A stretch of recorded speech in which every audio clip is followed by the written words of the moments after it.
My name is Ernie Verslues. I'm the President and CEO for MFA Incorporated. I want to talk to you about the district meetings that are taking place. Comment briefly, first on MFA's financial picture and then on the general farm economy, as you talked about.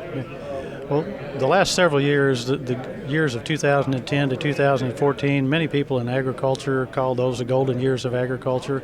And during that period of time, MFA worked to strengthen its balance sheet, to upgrade its facilities, and then also position itself for the future.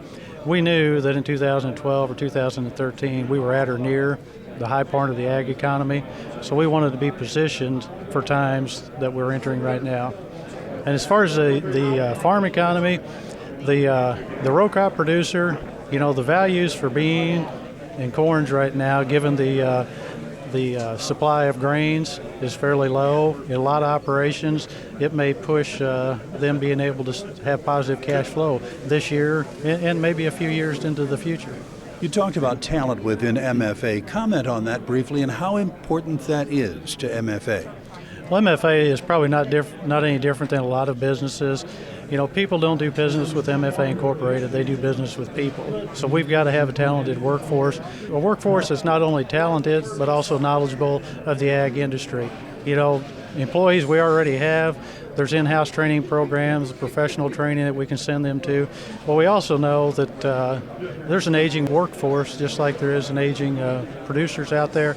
And if we want to be successful going forward, we've got to get the younger people involved in this business. And we discussed the Ag Experience Program, which is an intern program for college sophomores and juniors.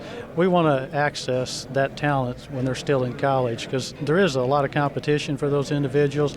There's statistics you can hear in the ag community that for every college graduate, there's probably 1.5 to 1 3/4 jobs out there looking for them. So there's a shortage of them. There was word during the meeting about improvements taking place within MFA. You talked about one yourself, in particular, a grain facility being put up. What will that do? Well, that grain facility will give another market for our producers in that trade territory.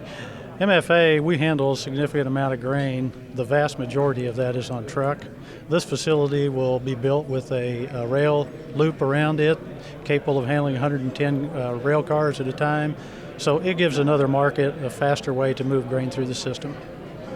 What's the importance of farmer members stepping up to tell agriculture's story?